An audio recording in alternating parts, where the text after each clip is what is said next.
भवेत्।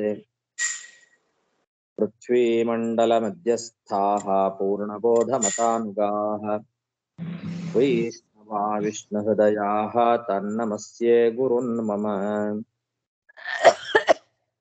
जन्माद्यस्य यतोऽन्वयादितरतश्चार्थेष्वभिज्ञस्वराट् तेने ब्रह्महृदाय आदिकवये मुह्यन्ति यं सूरय तेजो वारिमृदां यथा विनिमयो यत्र त्रिसर्गो मृषा धाम्ना स्वेन सदा निरस्तकुहकं सत्यं परं धीमहि। सृष्टिस्थित्यप्येहानियतिदृशितमो बन्धमोक्षाश्च यस्मात् अस्य श्रीब्रह्मरुद्रप्रभृतिसुरनरद्वीषशत्रुरात्मकस्य विष्णोर्व्यस्ताः समस्ताः सकलगुणनिधिः सर्वदोषव्यपेतः पूर्णानन्दो व्ययो यो गुरुरपि परमः चिन्तयेतं महान्तम्। यं प्रव्रजन्तमनुपेतमपेतकृत्यं द्वैपायनो विरहकातर आजुहाव पुत्रेति तन्मयतया तरवोऽपि नेदुः तं सर्वभूतहृदयं मुनिमानतोऽस्मि। श्रीगुरुभ्यो नमः। हरिः ಓಂ.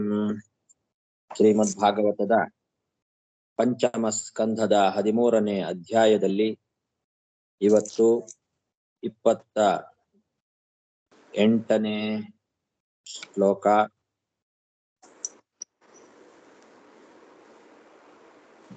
ಯೋ ದುಸ್ತ್ಯಜಾನ್ ಕ್ಷಿತಿಸುತಸ್ವಜನಾರ್ಥದಾರಾನ್ ಪ್ರಾರ್ಥ್ಯಾಂ ಶ್ರಿಯಂ ಸುರವರೈಃ ಸದಯಾವಲೋಕೈಃ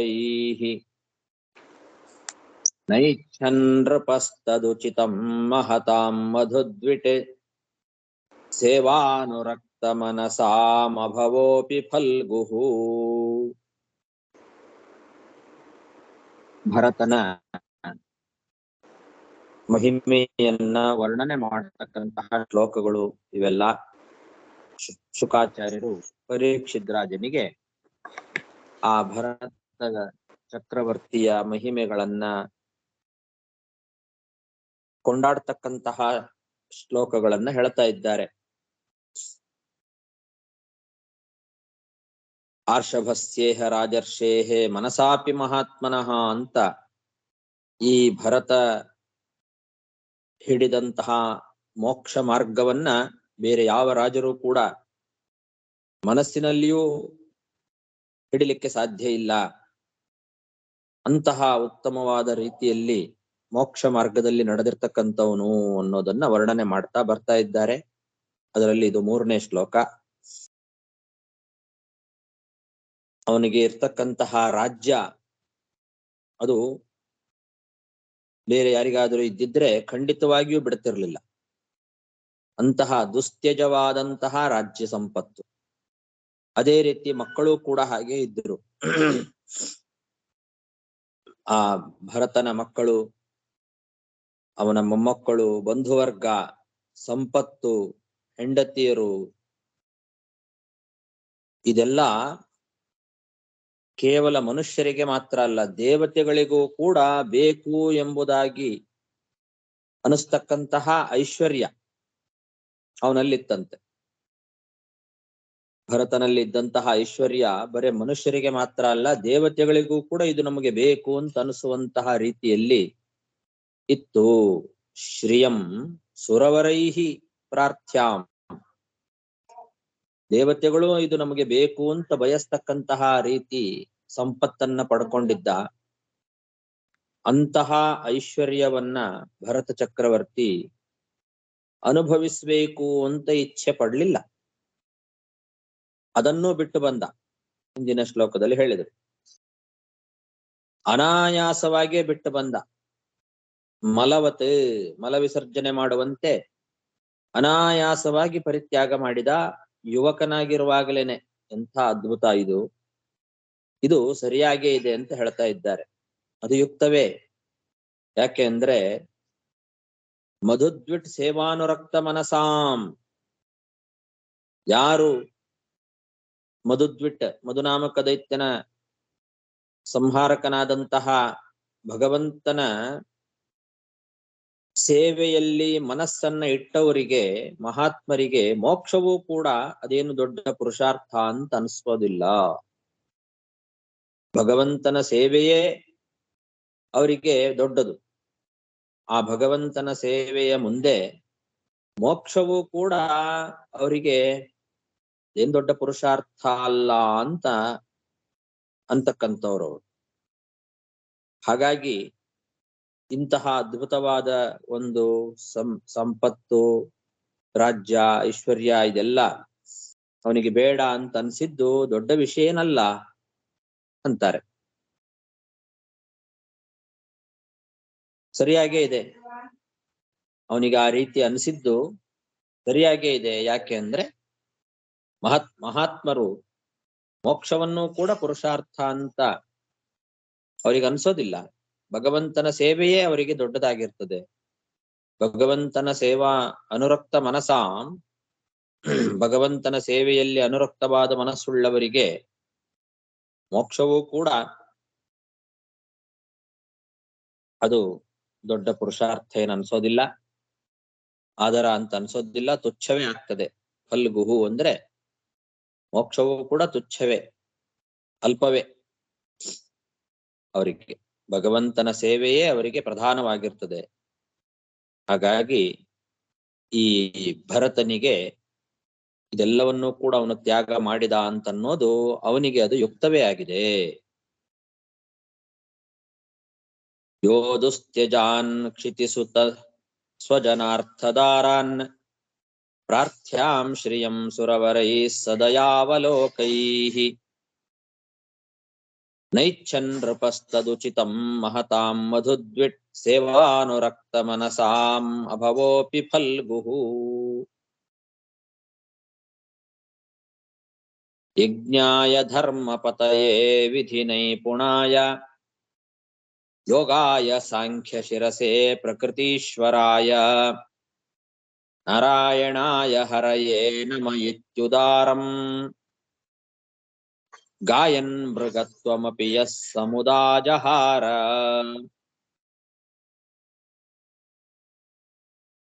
ಈ ಭರತ ಹೇಗಿದ್ದ ಅಂತಂದ್ರೆ ಯಜ್ಞಗಳಲ್ಲಿ ತಾನು ಭಗವಂತನನ್ನ ಆರಾಧನೆಯನ್ನ ಮಾಡ್ತಾ ಇದ್ದ.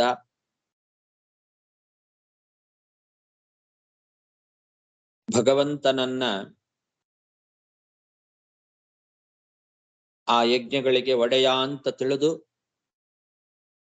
ಆ ಭಗವಂತನಿಗೆ ಎಲ್ಲವನ್ನೂ ಸಮರ್ಪಣೆ ಮಾಡ್ತಾ ಇದ್ದ.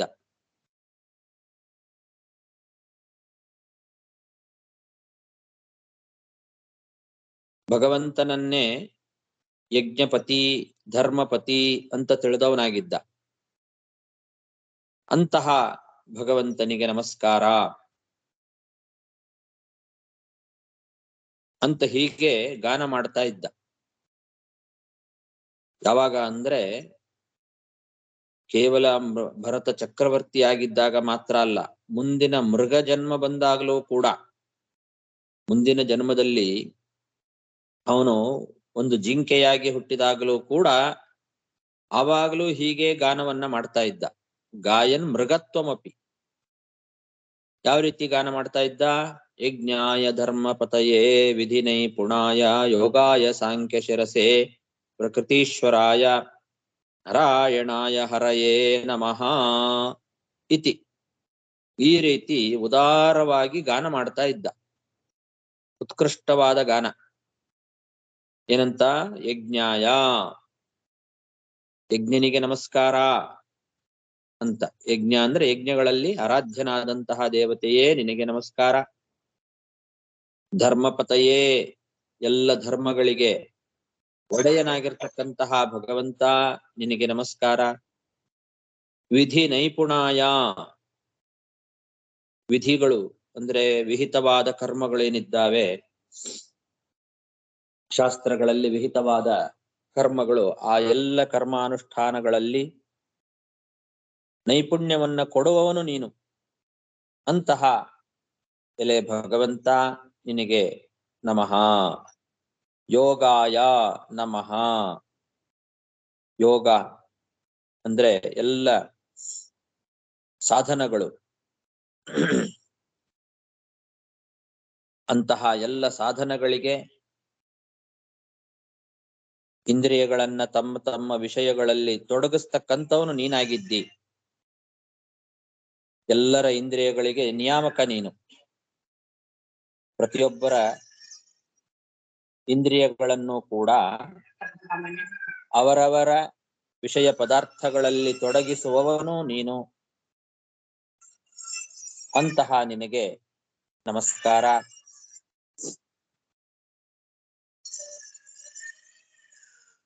ಪ್ರಕೃತಿಗೆ ಒಡೆಯನಾಗಿರ್ತಕ್ಕಂಥವನು ನೀನು. ಉತ್ತಮ ಜ್ಞಾನ ಸ್ವರೂಪನಾಗಿದ್ದಿ. ಸಾಂಖ್ಯ ಶಿರಸ್. ಸಾಂಖ್ಯ ಅಂದ್ರೆ ಉತ್ತಮವಾದ ಜ್ಞಾನ. ಅದಕ್ಕೆ ಅಂತಹ ಉತ್ತಮವಾದ ಜ್ಞಾನ ಸ್ವರೂಪನೇ ನೀನಾಗಿದ್ದಿ. ಪ್ರಕೃತಿಗೆ ಕೂಡ ನೀನು ಒಡೆಯನಾಗಿದ್ದಿ. ಎಲ್ಲರ ಪಾಪಗಳನ್ನ ಪರಿಹಾರ ಮಾಡ್ತಕ್ಕಂತಹವನಾಗಿದ್ದಿ. ಅಂತಹ ನಾರಾಯಣ ಹರೇ ನಿನಗೆ ನಮಸ್ಕಾರ ಅಂತ ಹೀಗೆ ಉತ್ಕೃಷ್ಟವಾಗಿ ಗಾನ ಮಾಡ್ತಾ, ಮೃಗತ್ವಮಪಿ ಸಮುದಾಜಹಾರ ಯಹ. ಮೃಗಜನ್ಮವನ್ನು ಕೂಡ ಅವನು ಆ ಭರತ ಉತ್ತಮ ಅಂತಾನೆ ಸ್ವೀಕಾರ ಮಾಡಿದ. ಅವನಿಗೆ ಬಂದಂತಹ ಆ ಮೃಗಜನ್ಮವನ್ನು ಕೂಡ ಈ ರೀತಿ ಭಗವಂತನ ಗುಣಗಾನಗಳನ್ನ ಮಾಡ್ತಾ ಅದನ್ನೂ ಕೂಡ ಉತ್ತಮ ಎಂಬುದಾಗಿ ಸ್ವೀಕಾರ ಮಾಡಿದವನು ಈ ಭರತ. ಆದ್ರಿಂದ ಅವನು ಬಹಳ ಎತ್ತರದಲ್ಲಿ ಇದ್ದಂಥವನು ಅಂತ. ಇಲ್ಲಿ ಯೋಗಾಯ ಅಂತ ಒಂದು ಪದ ಇದೆ. ಯೋಗಾಯ ಸಾಂಖ್ಯ ಶಿರಸೆ ಪ್ರಕೃತೀಶ್ವರಾಯ ಅಂತ ಅನ್ನಲ್ಲಿ ಯೋಗಾಯ ಅಂತನ್ನೋ ಶಬ್ದಕ್ಕೆ ಯೋಗ ಅಂದ್ರೆ ಏನು?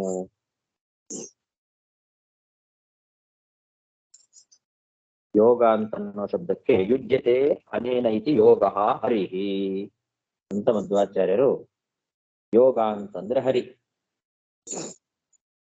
ಅನ್ನೋ ಅರ್ಥವನ್ನ ಬರೆದಿದ್ದಾರೆ. ಯುಜ್ಯತೆ ಅನೇನ ಇತಿ ಯೋಗ ಅಂತ ಈ ಒಂದು ವ್ಯುತ್ಪತ್ತಿಯಿಂದ ಯೋಗ ಅಂದ್ರೆ ಭಗವಂತ. ಯುಜ್ಯತೆ ಅನೇನ ಅಂದ್ರೆ ಎಲ್ಲಾ ಜೀವರ ಇಂದ್ರಿಯಗಳನ್ನ ವಿಷಯ ಪದಾರ್ಥಗಳಲ್ಲೇ ಸೇರಿಸುವವನು ಅನ್ನೋ ಅರ್ಥ ಯೋಗ. ಆದ್ರಿಂದ ಭಗವಂತನನ್ನ ಯೋಗ ಯೋಗ ಅಂತ ಕರೀತಾರೆ. ಅನೇನ ಈ ಭಗವಂತನಿಂದ ಯುಜ್ಯತೆ ಅಂದ್ರೆ ಇಂದ್ರಿಯಗಳನ್ನ ವಿಷಯ ಪದಾರ್ಥಗಳಲ್ಲಿ ಯುಜ್ಯತೆ ಸೇರಿಸುವವನು. ಆದ್ರಿಂದ ಅವನು ಯೋಗ ಅಂತ ಹೀಗೆ ಅರ್ಥವನ್ನ ಬರೆದಿದ್ದಾರೆ. ಹಾಗೆ ಸಾಂಖ್ಯ ಶಿರಸೆ ಅಂತ ಮುಂದಿನ ಪದ. ಸಾಂಖ್ಯ ಶಿರಸೆ ಅಂದ್ರೆ ಉತ್ತಮ ಜ್ಞಾನ ಸ್ವರೂಪ ಅಂತ. ಅದನ್ನು ಕೂಡ ಆಚಾರ್ಯರು ಸಾಂಖ್ಯ ಶಿರಸೆ ಉತ್ತಮ ಜ್ಞಾನ ಸ್ವರೂಪಾಯ ಅಂತ ಅರ್ಥ ಬರೆದಿದ್ದಾರೆ. ಉತ್ತಮ ಶಿರಸ್ ಅಂದ್ರೆ ಉತ್ತಮ ಅಂತ ಅರ್ಥ, ಸಾಂಖ್ಯ ಅಂದ್ರೆ ಜ್ಞಾನ ಅಂತ ಅರ್ಥ. ಹಾಗಾಗಿ ಕರ್ಮಧಾರೆ ಸಮಾಸ ಮಾಡಿದರೆ ಆವಾಗ ಸಾಂಖ್ಯ ಮತ್ತು ಶಿರಸ್ ಉತ್ತಮ ಜ್ಞಾನ ಅದೇ ಸ್ವರೂಪವಾಗಿ ಉಳ್ಳವನು ಅಂತ ಹೀಗೆ ಉತ್ತಮ ಜ್ಞಾನ ಸ್ವರೂಪ ಅಂತನ್ನೋ ಅರ್ಥ ಬರ್ತದೆ. ಈ ಎರಡು ಪದಗಳಿಗೆ ಮಧ್ವಾಚಾರ್ಯರು ಇಲ್ಲಿ ಅರ್ಥ ಬರೆದಿದ್ದಾರೆ. ಬೇರೆ ವ್ಯಾಖ್ಯಾನಕಾರರು ಇಲ್ಲಿ ಯೋಗಾಯ ಅಂತನ್ನೋ ಶಬ್ದಕ್ಕೆ ಭಗವಂತ ಅಷ್ಟಾಂಗ ಯೋಗ ಸ್ವರೂಪ ಅಂತ ಕೆಲವರು ಹೇಳಿದ್ದಾರೆ. ಅಷ್ಟಾಂಗ ಯೋಗ ಸ್ವರೂಪ ಅಂತ ಶ್ರೀಧರಿಯ ವ್ಯಾಖ್ಯಾನದಲ್ಲಿ ಹೇಳಿದ್ದಾರೆ.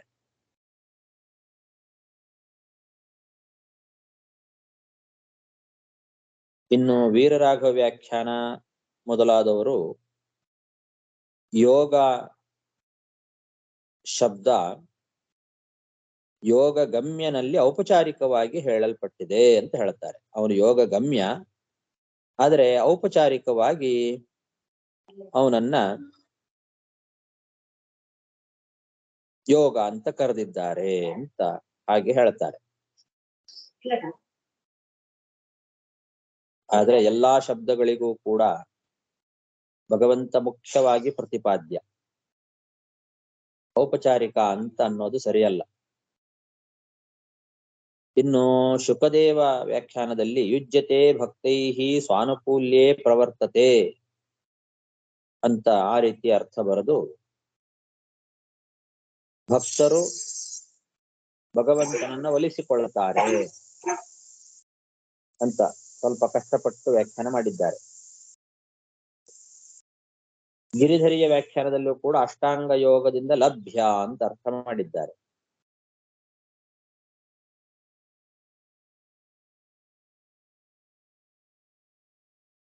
ಸರಿಯಾಗಿ ಯೋಗ ಅಂತನ್ನೋ ಶಬ್ದಕ್ಕೆ ಹೇಗೆ ಭಗವಂತ ಅಂತ ಅರ್ಥ ಬರ್ತದೆ ಅನ್ನೋದನ್ನ ನೇರವಾದ ರೀತಿಯಲ್ಲಿ ಯಾರು ಕೂಡ ತಿಳಿಸ್ಲಿಲ್ಲ. ಯೋಗದಿಂದ ಲಭ್ಯ ಅಂತೆ ಹೀಗೆ, ಅಥವಾ ಯೋಗ ಉಪಾಯ ಆದರೂ ಕೂಡ ಅವನು ಯೋಗ ಅಂತ ಕರ್ಸ್ಕೊಂಡಿದ್ದಾನೆ, ಔಪಚಾರಿಕವಾಗಿ ಪ್ರಯೋಗ ಮಾಡಿದ್ದಾರೆ ಅಂತ ಹಿಂಗೆಲ್ಲ ವ್ಯಾಖ್ಯಾನ ಮಾಡಿದ್ದಾರೆ. ಅದಕ್ಕೆ ಆಚಾರ್ಯರು ಅದರ ಅರ್ಥವನ್ನ ಸರಿಯಾಗಿ ತೋರಿಸ್ಕೊಟ್ಟಿದ್ದಾರೆ. ಯುಜ್ಯತೆ ಅನೇನೈತಿ ಯೋಗ ಹರಿಹಿ ಅಂತ ಅರ್ಥ ಬರೆದಿದ್ದಾರೆ. ಎಲ್ಲರ ಇಂದ್ರಿಯಗಳನ್ನ ವಿಷಯ ಪದಾರ್ಥಗಳಲ್ಲಿ ಸೇರಿಸುವವನು, ಆದ್ರಿಂದ ಅವನು ಯೋಗ. ಇನ್ನು ಸಾಂಖ್ಯ ಶಿರಸೆ ಅಂತನ್ನೋದಕ್ಕೂ ಕೂಡ ಶ್ರೀಧರಿಯ ವ್ಯಾಖ್ಯಾನದಲ್ಲಿ ಯಾವ ಪರಮಾತ್ಮನ ಜ್ಞಾನ ಪ್ರಧಾನ ಫಲಕವೋ ಅವನು ಸಾಂಖ್ಯ ಶಿರಸ್ ಅಂತ ಅರ್ಥ ಮಾಡಿದ್ದಾರೆ. ಸಾಂಖ್ಯ ಅಂತಂದ್ರೆ ಆತ್ಮ ಅನಾತ್ಮ ವಿವೇಕ ರೂಪವಾದಂತಹ ಒಂದು ಧ್ಯಾನ ಯೋಗ. ಅದು ಶಿರಸ್ಸಿನಂತೆ ಪ್ರಧಾನವಾದ ಅಂಗ. ಅದು ಯಾರದೋ ಅವನು ಸಾಂಖ್ಯ ಶಿರಸ್ ಅಂತ ಹೀಗೆ ವೀರರಾಘ ವ್ಯಾಖ್ಯಾನದಲ್ಲಿ ಮತ್ತು ಭಗವತ್ ಪ್ರಸಾದಾಚಾರ್ಯ ಅನ್ನೋರು ವ್ಯಾಖ್ಯಾನದಲ್ಲಿ ಹಾಗೆ ಹೇಳಿದ್ದಾರೆ. ಇನ್ನು ಶುಕದೇವ ವ್ಯಾಖ್ಯಾನದಲ್ಲಿ ಸಾಂಖ್ಯ ಅಂದ್ರೆ ಅಧ್ಯಾತ್ಮ ವಿದ್ಯೆ, ಅದರಿಂದ ತಿಳಿದು ಬರ್ತಕ್ಕಂತಹ ಜೀವ ಜಡ ಪರಬ್ರಹ್ಮ ಈ ಮೂರರಲ್ಲಿ ಶಿರಸ್ಸಿನಂತೆ ಪ್ರಧಾನವಾದದ್ದು ಪರಬ್ರಹ್ಮ ಅಂತ ಹೀಗೆ ಅವರು ವ್ಯಾಖ್ಯಾನ ಮಾಡಿದ್ದಾರೆ. ಸಾಂಖ್ಯ ಅಂದ್ರೆ ಅಧ್ಯಾತ್ಮ ವಿದ್ಯೆ, ಅದರಲ್ಲಿರ್ತಕ್ಕಂಥದ್ದು ಮೂರು: ಜೀವ ಜಡ ಪರಬ್ರಹ್ಮ. ಈ ಮೂರರಲ್ಲಿ ಶಿರಸ್ಸಿನಂತೆ ಇರ್ತಕ್ಕಂಥದ್ದು ಪರಬ್ರಹ್ಮ, ಆದ್ರಿಂದ ಅವನು ಸಾಂಖ್ಯ ಶಿರಸ್ ಅಂತ ಹೀಗೆ ಶುಕದೇವ ವ್ಯಾಖ್ಯಾನ.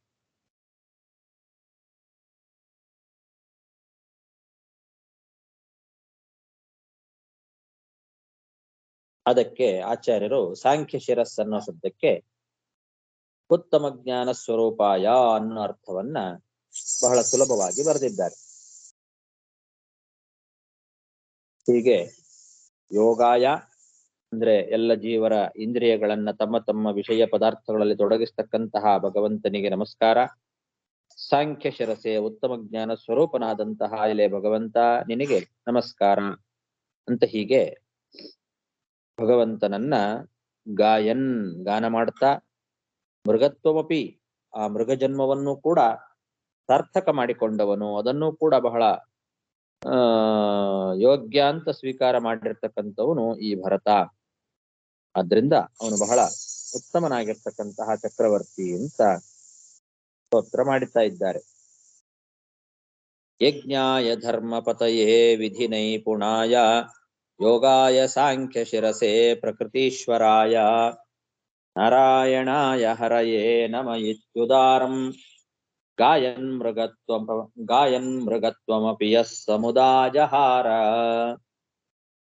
ಇದಂ ಭಾಗವತ ಸಭಾಜಿತಾವದಾತ ಗುಣಕರ್ಮಣೋ ರಾಜರ್ಷೇಃ ಭರತಸ್ಯ ಅನುಚರಿತಂ ಸ್ವಸ್ಯಯನಂ ಆಯುಷ್ಯಂ ಧನ್ಯಂ ಯಶಸ್ಯಂ ಸ್ವರ್ಗ್ಯಂ ಆಪವರ್ಗ್ಯಂ ಚ ಅನುಶೃಣೋತ್ಯಾಖ್ಯಾಸ್ಯತ್ಯಭಿನಂದತಿ ಚ ಸರ್ವಾಹ್ಯೇವಾಶಿಷ ಆತ್ಮನ ಆಶಾಸ್ತೆ ನ ಕಾಶ್ಚನ ಪರತ ಇತಿ.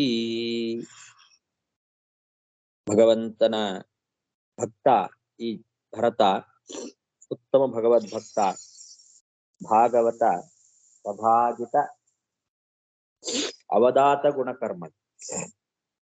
ಎಲ್ಲ ಭಗವದ್ಭಕ್ತರು ಕೂಡ ಆದರ ಮಾಡತಕ್ಕಂತಹ ನಿರ್ಮಲವಾದ ಗುಣ ಕರ್ಮಗಳುಳ್ಳವನಾಗಿರ್ತಕ್ಕಂಥವನು ಈ ರಾಜರ್ಷಿ. ಭಾಗವತರು ಅಂತ ಯಾರ್ಯಾರಿದ್ದಾರೆ ಭಗವದ್ಭಕ್ತರು, ಆ ಎಲ್ಲ ಭಗವದ್ಭಕ್ತರು ಆದರ ಮಾಡತಕ್ಕಂತಹ ಗುಣ ಇವನಲ್ಲಿ ಇತ್ತು. ಅಂತಹ ಗುಣ, ಅಂತಹ ಕರ್ಮ ಉಳ್ಳವನು ರಾಜರ್ಷಿ. ಅಂತಹ ಭರತನ ಈ ಚರಿತ್ರೆ ಅತ್ಯಂತ ಮಂಗಳಕರವಾದದ್ದು. ಸ್ವಸ್ಥಯನಂ, ಇಂತಹ ಭಗವಂತನ ಭಕ್ತನಾದ ಈ ಭರತನ ಚರಿತ್ರೆಯನ್ನ ನಾವು ಕೇಳೋದೇ ಮಂಗಳಕರ.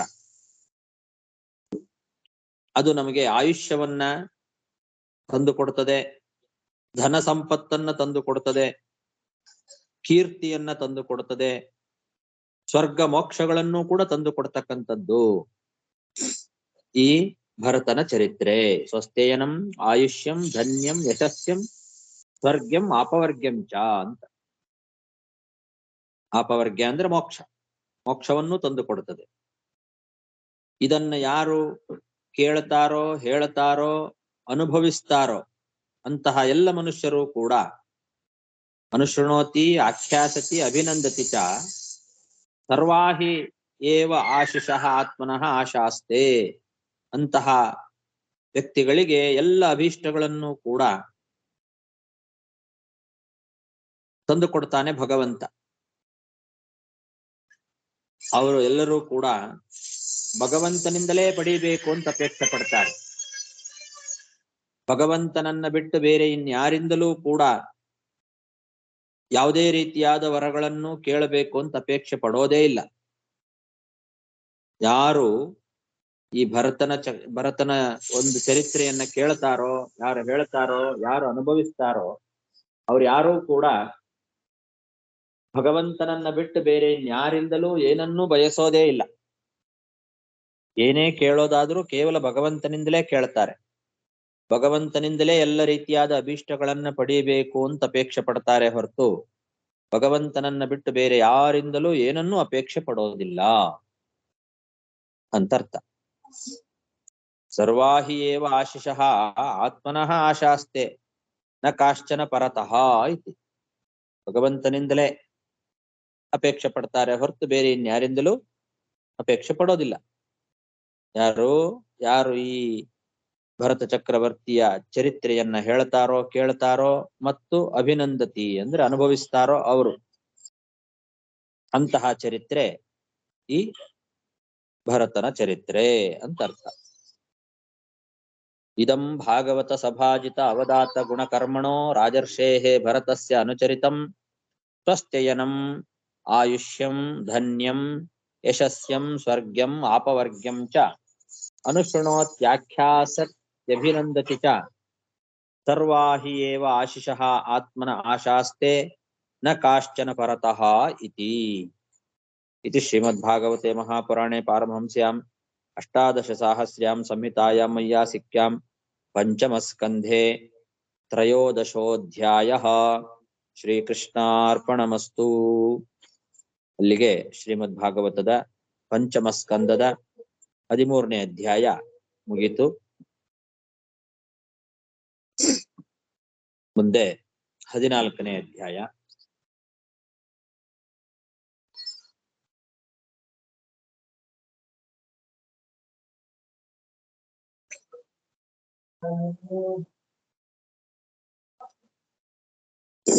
ರಾಜೋವಾಚ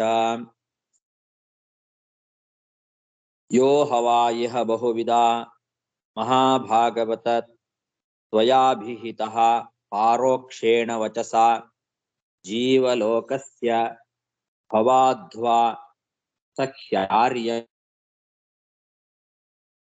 ಕಲ್ಪಿತ ವಿಷಯೋ ನ ಅಂಜಸಾ ವ್ಯುತ್ಪನ್ನ ಲೋಕ ಸಮಧಿಗತಃ ಅಥ ತದೇತದ್ದುರವಗಮಂ ಸಮವೇತಾನುಕೂಲ್ಯೇನ ನಿರ್ದಿಶ್ಯತಾಂ.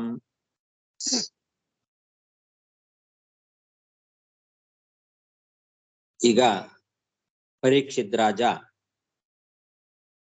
ಶುಕಾಚಾರ್ಯರನ್ನ ಕುರಿತು ಪುನಃ ಮತ್ತೆ ಪ್ರಶ್ನೆಯನ್ನ ಮಾಡ್ತಾ ಇದ್ದಾನೆ. ಮಹಾಭಾಗವತ ಅಂತ ಶುಕಾಚಾರ್ಯರನ್ನ ಸಂಬೋಧನೆ ಮಾಡ್ತಾ ಇದ್ದಾನೆ ಪರೀಕ್ಷಿತ್ ರಾಜ.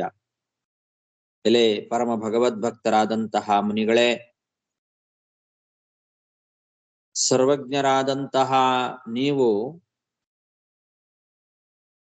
ಇದುವರೆಗೆ ಜೀವ ಸಮೂಹದ ಸಂಸಾರ ಮಾರ್ಗವನ್ನ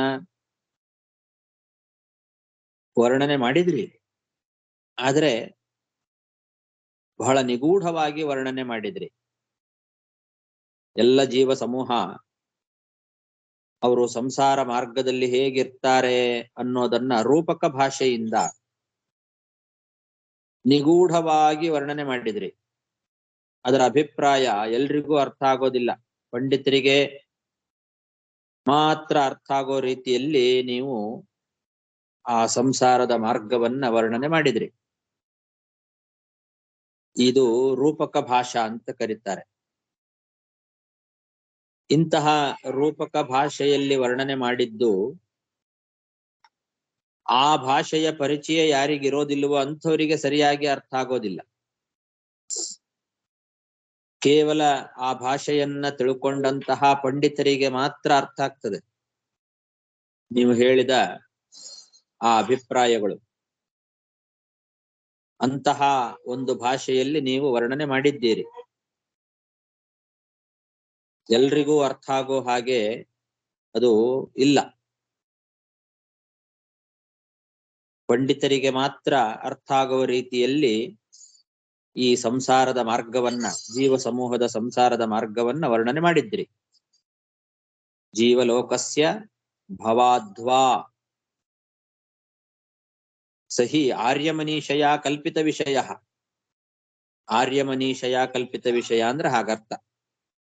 ಪಂಡಿತರಿಗೆ ಮಾತ್ರ ಅರ್ಥವಾಗುವಂತಹ ವಿಷಯ ಅದು. ಸಾಧಾರಣ ಜನರಿಗೆ ಅರ್ಥ ಆಗೋದಿಲ್ಲ. ಅಂತಹ ರೀತಿಯಲ್ಲಿ ನೀವು ಹೇಳಿದ್ರಿ, ನ ಅಂಜಸ ಅವ್ಯುತ್ಪನ್ನ ಲೋಕ ಸಮಧಿಗತಃ. ಅವ್ಯುತ್ಪನ್ನ ಲೋಕ ಅಂದ್ರೆ ಸಾಧಾರಣ ಜನರು, ಅಪಂಡಿತರು, ಆ ಭಾಷೆಯ ಪರಿಚಯ ಇಲ್ಲದೆ ಇರೋರಿಗೆ ಸರಿಯಾಗಿ ಅದು ತಿಳಿಲಿಕ್ಕೆ ಸಾಧ್ಯ ಇಲ್ಲ. ಆದ್ರಿಂದ ಅಥ ತದೇತತ್ ದುರವಗಮಂ ಸಮವೇತಾನುಕೂಲ್ಯೇನ ನಿರ್ದಿಶ್ಯತಾಂ ಅಂತಾನೆ. ಅದನ್ನ ತಿಳಿಲಿಕ್ಕೆ ಕಷ್ಟ ಆಗಿದೆ. ಅದನ್ನ ನಮಗೆ ಪ್ರಕೃತವಾದ ಅರ್ಥಕ್ಕೆ ಅನುಗುಣವಾಗಿ ವ್ಯಾಖ್ಯಾನ ಮಾಡ್ರಿ. ಸರಿಯಾದ ರೀತಿಯಲ್ಲಿ ಅದನ್ನ ಈಗಿನ ಕಾಲದ ಜನರಿಗೆ ಅರ್ಥವಾಗುವ ರೀತಿಯಲ್ಲಿ ಅದನ್ನ ವ್ಯಾಖ್ಯಾನ ಮಾಡಿ ಹೇಳ್ರಿ. ಇನ್ನು ವಿವರಣೆ ಮಾಡಿ ನಮಗೆ ಅದನ್ನ ತಿಳಿಸಿಕೊಡ್ರಿ ಅಂತ ಪರೀಕ್ಷಿತ್ ರಾಜ ಪ್ರಶ್ನೆ ಮಾಡ್ತಾ ಇದ್ದಾನೆ.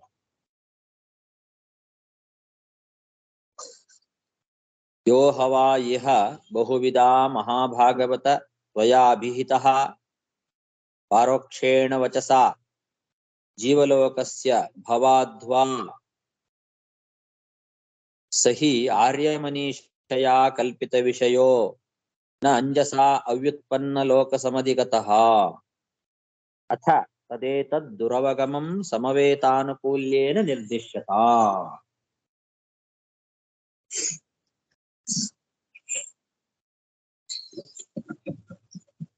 ಸೂತ ಉವಾಚ ಸ ಹೋವಾಚ ಯಯೇಷ ದೇಹಾತ್ಮಮಾನಿನಾಂ ಸತ್ವಾದಿಗುಣ ವಿಶೇಷ ವಿಕಲ್ಪಿತ ಕುಶಲಾಕುಶಲ ಸಮವಹಾರ ವಿನಿರ್ಮಿತ ವಿವಿಧ ದೇಹಾವಳಿಭಿಃ ವಿಯೋಗ ಸಂಯೋಗಾದ್ಯನಾದಿ ಸಂಸಾರಾನುಭವಸ್ಯ ದ್ವಾರಭೂತೇನ ಷಡಿಂದ್ರಿಯವರ್ಗೇಣ ತಸ್ಮಿನ್ ದುರ್ಗಾದ್ಭವದಸ ಅಸುಗಮೇ ಅಧ್ವನಿ ಆಪತಿತಃ ಈಶ್ವರಸ್ಯ ಭಗವತೋ ವಿಷ್ಣೋಃ ವಶವರ್ತಿನ್ಯಾ ಮಾಯಯಾ ಜೀವಲೋಕೋಯಂ ಯಥಾ ವಣಿಕ್ ಸಾರ್ಥೋ ಅರ್ಥಪರಃ ಸ್ವದೇಹ ನಿಷ್ಪಾದಿತಂ ಕರ್ಮ ಅನುಭವನ್ ಶ್ಮಶಾನವತ್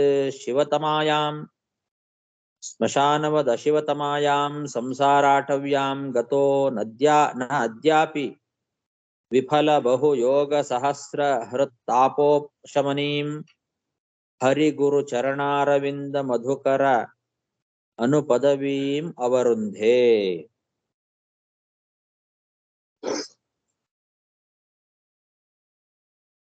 ಶುಕಾಚಾರ್ಯರು ಏನು ವಿವರಣೆಯನ್ನ ಕೊಟ್ರು ಅನ್ನೋದನ್ನ ಸೂತ ಪುರಾಣಿಕರು ಶೌನಕಾದಿಗಳಿಗೆ ತಿಳಿಸಿ ಹೇಳ್ತಾ ಇದ್ದಾರೆ.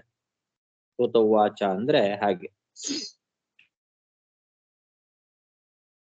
ಪ್ರಶ್ನೆ ಮಾಡಿದಾಗ ಹಿಂದಿನ ವಾಕ್ಯ ರಾಜೋವಾಚ ಅಂತ ಪರೀಕ್ಷಿತ್ ರಾಜನ ಮಾತು. ಪರೀಕ್ಷಿತ್ ರಾಜ ಆ ರೀತಿ ಪ್ರಶ್ನೆಯನ್ನ ಮಾಡಿದಾಗ ಶುಕಾಚಾರ್ಯ ಏನ್ ಹೇಳಿದ್ರು ಅಂತನ್ನೋ ಶೌನಕಾದಿಗಳ ಪ್ರಶ್ನೆಗೆ ಸೂತ ಪುರಾಣಿಕ ಈ ಮಾತನ್ನ ಹೇಳ್ತಾ ಇದ್ದಾರೆ. ಆದ್ರಿಂದ ಸೂತ ಉವಾಚ ಅಂತ ಇಲ್ಲಿರೋದು. ಸೂತ ಪುರಾಣಿಕರು ಶೌನಕಾದಿ ಋಷಿಗಳಿಗೆ ಏನ್ ಹೇಳಿದ್ರು? ಶುಕಾಚಾರ್ಯರು ಆ ಪರೀಕ್ಷಿತ್ ರಾಜನ ಪ್ರಶ್ನೆಗೆ ಪರಿಹಾರವಾಗಿ ಏನ್ ಹೇಳಿದ್ರೋ ಅದನ್ನ ಇಲ್ಲಿ ಸೂತ ಪುರಾಣಿಕರು ಹೇಳ್ತಾ ಇದ್ದಾರೆ. ಸಹೋವಾಚ ಅಂತ.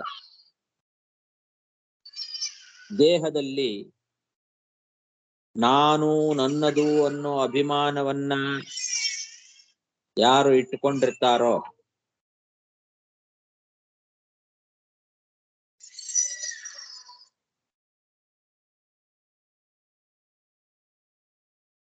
ಅವರೇ ಈ ಸಂಸಾರದಲ್ಲಿ ಇರ್ತಕ್ಕಂಥವ್ರು.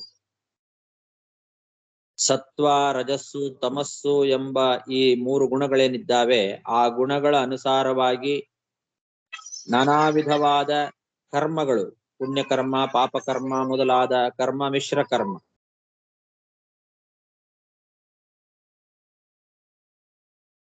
ಪುಣ್ಯ ಕರ್ಮ, ಪಾಪಕರ್ಮ ಮತ್ತು ಮಿಶ್ರ, ತಾತ್ವಿಕ ದೇಹ ಮತ್ತು ತಾಮಸ ದೇಹ ಮತ್ತು ಮಿಶ್ರ ದೇಹ ಇವುಗಳ ಸಂಯೋಗ ವಿಯೋಗ ರೂಪವಾದ ಮರಣ.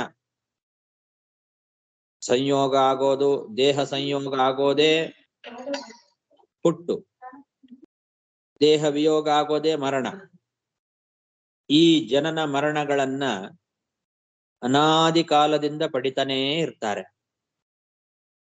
ಇದೇ ಸಂಸಾರ ಅಂತ ಕರೆಸ್ಕೊಳ್ತದೆ.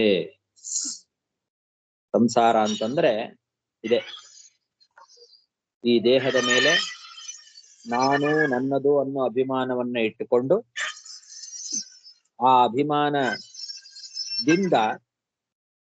ಈ ಸತ್ವಾದಿ ಗುಣಗಳೇನಿದ್ದಾವೆ ಅವುಗಳ ಸತ್ವಾದಿ ಗುಣ ವಿಶೇಷ ವಿಕಲ್ಪಿತ ಕುಶಲಾಕುಶಲ, ಅದರಿಂದ ಪುಣ್ಯ ಮತ್ತು ಪಾಪ ಮತ್ತು ಮಿಶ್ರ ಸಮವಹಾರ ಅವುಗಳಿಂದ ವಿನಿರ್ಮಿತವಾದದ್ದು ವಿವಿಧ ದೇಹ. ಪುಣ್ಯ ಪಾಪ ಮತ್ತು ಮಿಶ್ರಗಳಿಂದ ಆ ಕರ್ಮಗಳಿಂದ ಬರುವಂತದ್ದು ನಾನಾ ರೀತಿಯಾದ ದೇಹಗಳು. ಪುಣ್ಯ ದೇಹ ಬರ್ತದೆ, ಪುಣ್ಯ ಕರ್ಮದಿಂದ ಪಾಪದಿಂದ ಪಾಪ ದೇಹ ಬರ್ತದೆ, ಮಿಶ್ರ ಕರ್ಮದಿಂದ ಮಿಶ್ರವಾದ ದೇಹ ಬರ್ತದೆ. ಈ ದೇಹದ ಸಂಯೋಗ ಮತ್ತು ವಿಯೋಗ, ದೇಹ ಸಂಯೋಗ ಆಗೋದು ಹುಟ್ಟು ಅಂತ ಕರೆಸ್ಕೊಳ್ತದೆ, ಈ ದೇಹ ವಿಯೋಗ ಆಗೋದು ಮರಣ ಅಂತ ಕರೆಸ್ಕೊಳ್ತದೆ. ಹೀಗೆ ಅನಾದಿ ಕಾಲದಿಂದ ಜನನ ಮರಣಗಳಲ್ಲಿ ಸುತ್ತುತ್ತಾ ಇರ್ತಾರೆ. ಇದೇ ಸಂಸಾರ. ಇದರ ಮಾರ್ಗವಾದ ಪ್ರವೃತ್ತಿ ಕರ್ಮ ಅದು ಬಹಳ ದುರ್ಗಮವಾದದ್ದು, ಕಾಡಿನ ಮಾರ್ಗದಂತೆ. ಕಾಡಿನ ಮಾರ್ಗ ಹೇಗೆ ಬಹಳ ದುರ್ಗಮವೋ ಹಾಗೆ ಈ ಸಂಸಾರ ಮಾರ್ಗ ಅಂತನ್ನೋದು ಕೂಡ ಆ ಕಾಡಿನ ದಾರಿಯಂತೆ ದುರ್ಗಮವಾಗಿರ್ತಕ್ಕಂಥದ್ದು. ಈ ಮಾರ್ಗದಲ್ಲಿ ನಮ್ಮನ್ನ ತಂದು ಹಾಕಿದವರು ಯಾರು ಅಂದ್ರೆ ಅನಾದಿ ಕಾಲದಿಂದ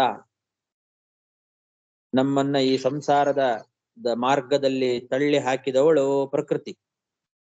ಅವಳು ಸರ್ವೋತ್ತಮನಾದ ಸರ್ವಶಕ್ತನಾದ ಭಗವಂತನ ಅಧೀನ, ಕೇವಲ ಆ ಭಗವಂತನ ಅಧೀನ ಅವಳು. ವಿಷ್ಣೋರ್ ವಶವರ್ತಿನ್ಯ ಮಾಯಯ, ಈಶ್ವರಸ್ಯ ಭಗವತೋ ವಿಷ್ಣೋಹ ವಶವರ್ತಿನ್ಯ. ಎಲ್ಲರೂ ಭಗವಂತನ ಅಧೀನರೇ, ಆದ್ರೆ ಇವಳು ಕೇವಲ ಭಗವಂತನ ಮಾತ್ರ ಅಧೀನಳು. ಸರ್ವಶಕ್ತನಾದ ಆ ಭಗವಂತನಾದ ವಿಷ್ಣುವಿನ ಅಧೀನಳಾಗಿರ್ತಕ್ಕಂಥವಳು ಪ್ರಕೃತಿ. ಅವಳು ಈ ಜೀವನನ್ನ ಈ ಸಂಸಾರ ಅಂತನ್ನೋ ಮಾರ್ಗದಲ್ಲಿ ತಂದು ಹಾಕಿದ್ದಾಳೆ.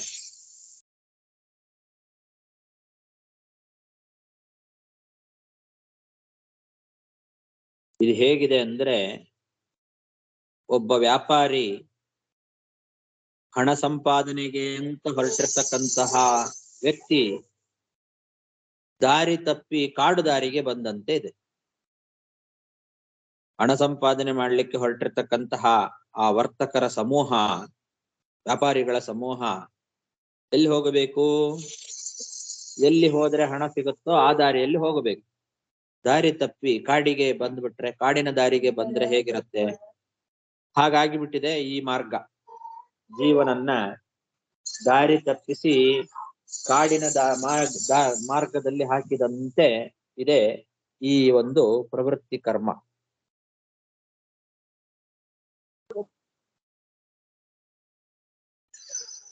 ಇವನು ಈ ಸಂಸಾರ ಅಂತನ್ನೋ ಕಾಡಿನಲ್ಲಿ ತಿರುಗುತ್ತಾ ಇದ್ದಾನೆ. ಈ ಜೀವ ಅದು ಹೇಗೆ ಅಂದ್ರೆ, ಇದು ಸ್ಮಶಾನದಂತೆ ಅತ್ಯಂತ ಅಮಂಗಳಕರವಾದದ್ದು. ಈ ಸಂಸಾರ ಅಂತನ್ನೋ ಕಾಡು ಸ್ಮಶಾನದಂತೆ. 6 ಇಂದ್ರಿಯಗಳು ಸಂಸಾರದ ಅನುಭವಕ್ಕೆ ಸಾಧನವಾಗಿರ್ತಕ್ಕಂತಹ 6 ಇಂದ್ರಿಯಗಳಿಂದ ಈ ಜೀವ ತನ್ನ ಶರೀರದಲ್ಲಿ ಮಾಡಿರ್ತಕ್ಕಂತಹ ಕರ್ಮಕ್ಕೆ ಫಲವನ್ನ ಅನುಭವಿಸ್ತಾ ತಿರುಗ್ತಾ ಇದ್ದಾನೆ. ಸ್ಮಶಾನದಂತೆ ಅತ್ಯಂತ ಅಮಂಗಳಕರವಾದಂತಹ ಈ ಕಾಡಿನ ದಾರಿಯಲ್ಲಿ ಸುತ್ತಾಡ್ತಾ ಇದ್ದಾನೆ. ಸಂಸಾರ ಅಂತನ್ನೋ ಕಾಡಿನಲ್ಲಿ ತಿರುಗ್ತಾ ಇದ್ದಾನೆ. ಹೃದಯದಲ್ಲಿ ಸಾವಿರಾರು ನೋವುಗಳನ್ನು ಅನುಭವಿಸ್ತಾ ಇದ್ದಾನೆ. ಆ ನೋವುಗಳಿಗೆ ಪರಿಹಾರ ಉಪಾಯಗಳು ಏನು ಅನ್ನೋದು ಗೊತ್ತಾಗ್ತಾ ಇಲ್ಲ ಅವನಿಗೆ. ಬೇಕಾದಷ್ಟು ಪರಿಹಾರ ಉಪಾಯಗಳಿದ್ದಾವೆ, ಇದ್ರೂ ಎಲ್ಲ ವ್ಯರ್ಥ. ಯಾಕೆ ಅಂದ್ರೆ, ಯಾವ ಉಪಾಯವನ್ನ ಅವನು ಅನುಸರಣೆ ಮಾಡಬೇಕೋ ಅದನ್ನ ಅವನು ಮಾಡ್ತಾ ಇಲ್ಲ. ಅದು ಬಿಟ್ಟು ಬೇರೆ ಏನೇನೋ ಮಾಡ್ತಾ ಇದ್ದಾನೆ. ಎಲ್ಲ ನೋವುಗಳಿಗೆ ಪರಿಹಾರ ಉಪಾಯ ಅಂತನ್ನೋದು ಭಗವಂತನ ಪಾದ ಕಮಲಗಳ ಸೇವೆ. ಹರಿಗುರು ಚರಣಾರವಿಂದ ಮಧುಕರ ಅನುಪದವಿ. ಭಗವಂತನ ಪಾದ ಕಮಲಗಳ ಸೇವೆ ಅನ್ನೋದೇ ಪ್ರತಿಯೊಂದು ಕಷ್ಟಗಳಿಗೂ ಕೂಡ ಉಪಾಯ. ಅದನ್ನ ಬಿಟ್ಟು ಜೀವ ಬೇರೆ ಏನೇನೋ ಮಾಡ್ತಾ ಇದ್ದಾನೆ. ಹರಿಗುರುಗಳ ಚರಣಾರವಿಂದ ಸೇವೆಯನ್ನ ಮಾಡೋದು ಬಿಟ್ಟು ಆ ಚರಣಾರವಿಂದಗಳಲ್ಲಿ ದುಂಬಿಗಳಂತೆ ಇರುವ ಜ್ಞಾನಿಗಳ ಸೇವೆಯನ್ನ ಮಾಡಬೇಕು. ಆ ಜ್ಞಾನಿಗಳ ಸೇವೆಯನ್ನ ಬಿಟ್ಟು ಜೀವ ಬೇರೆ ಏನೇನೋ ಮಾಡ್ತಾ ಇದ್ದಾನಾದ್ರಿಂದ ಅವನಿಗೆ ಆ ಹೃದಯದಲ್ಲಿರುವ ಸಾವಿರಾರು ನೋವುಗಳು ಹಾಗೇ ಇದೆ, ಪರಿಹಾರ ಆಗ್ತಾ ಇಲ್ಲ. ಅದನ್ನ ಹಾಗೆ ಅನುಭವಿಸ್ತಾನೆ ಇದ್ದಾನೆ. ಇದೇ ಸಂಸಾರ, ಅಮಂಗಳಕರವಾದದ್ದು. ಈ ಸಂಸಾರ ಅಂತನ್ನೋ ಕಾಡಿನಲ್ಲಿ ಸುತ್ತಾಡ್ತಾ ಇದ್ದಾನೆ ಅಂತ. ಹೀಗೆ ಹಿಂದಿನ ಅಧ್ಯಾಯದಲ್ಲಿ ಆ ಭರತ ಉಪದೇಶ ಮಾಡಿದ್ದು ಈ ಸಂಸಾರ ಅಂತನ್ನೋದು ಒಂದು ಕಾಡಿನ ದಾರಿ ಅಂತ. ಅದನ್ನೇ ವಿವರಣೆ ಈ ಅಧ್ಯಾಯದಲ್ಲಿ ಮಾಡ್ತಾ ಇದ್ದಾರೆ. ಹೇಗೆ ಸಂಸಾರ ಅಂತನ್ನೋ ಕಾಡಿನಲ್ಲಿ ಈ ಜೀವ ಕಷ್ಟಪಡ್ತಾನೆ, ಅದು ಹೇಗೆ ಅನ್ನೋ ವಿಷಯವನ್ನೇ ಇನ್ನೂ ಸ್ವಲ್ಪ ವಿವರಣೆಯಿಂದ ಹೇಳಲಿಕ್ಕೆ ಹೊರಟಿದ್ದಾರೆ ಇದರಲ್ಲಿ. ಈ ರೀತಿ ಶುಕಾಚಾರ್ಯರು ಪರೀಕ್ಷಿದ್ರಾಜನ ಪ್ರಶ್ನೆಗೆ ವಿವರಣೆಯನ್ನ ಕೊಟ್ಟದ್ದನ್ನ ಸೂತ ಪುರಾಣಿಕರು ಶೌನಕಾದಿಗಳಿಗೆ ಹೇಳ್ತಾ ಇದ್ದಾರೆ. ಸಹೋವಾಚ ಯಯೇಷ ದೇಹಾತ್ಮಮಾನಿನಾಂ ಸತ್ವಾದಿಗುಣ ವಿಶೇಷ ವಿಕಲ್ಪಿತ ಕುಶಲಾಕುಶಲ ಸಮವಹಾರ ವಿನಿರ್ಮಿತ ವಿವಿಧ ದೇಹಾವಳಿಭಿಃ ವಿಯೋಗ ಸಂಯೋಗಾದ್ಯನಾದಿ ಸಂಸಾರಾನುಭವಸ್ಯ ದ್ವಾರಭೂತೇನ ಷಡಿಂದ್ರಿಯವರ್ಗೇಣ ತಸ್ಮಿನ್ ದುರ್ಗಾಧ್ವವದ ಅಸುಗಮೇ ಅಧ್ವನಿ ಆಪತಿತಃ ಈಶ್ವರಸ್ಯ ಭಗವತೋ ವಿಷ್ಣೋಃ ವಶವರ್ತಿನ್ಯಾ ಮಾಯಯಾ ಜೀವಲೋಕೋಯಂ ಯಥಾ ವಣಿಕ್ ಸಾರ್ಥೋರ್ಥಪರಃ ಸ್ವದೇಹ ನಿಷ್ಪಾದಿತಂ ಕರ್ಮಾನುಭವನ್ ಸ್ಮಶಾನವತ್ ಅಶಿವತಮಾಯಾಂ ಸಂಸಾರಾಟವ್ಯಾಂ ಗತೋ ನ ಅದ್ಯಾಪಿ ವಿಫಲ ಬಹು ಯೋಗ ಸಹಸ್ರ ಹೃತ್ ತಾಪೋಪಶಮನೀಂ ಹರಿಗುರು ಚರಣಾರವಿಂದ ಮಧುಕರಾನುಪದವೀಂ ಅವರುಂಧೆ. ಶ್ರೀಕೃಷ್ಣಾರ್ಪಣಮಸ್ತು.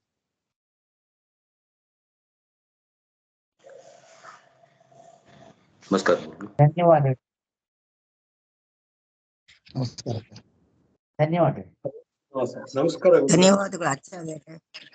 ನಮಸ್ಕಾರ ಆಚಾರ್ಯ. ನಮಸ್ಕಾರ ಆಚಾರ್ಯ.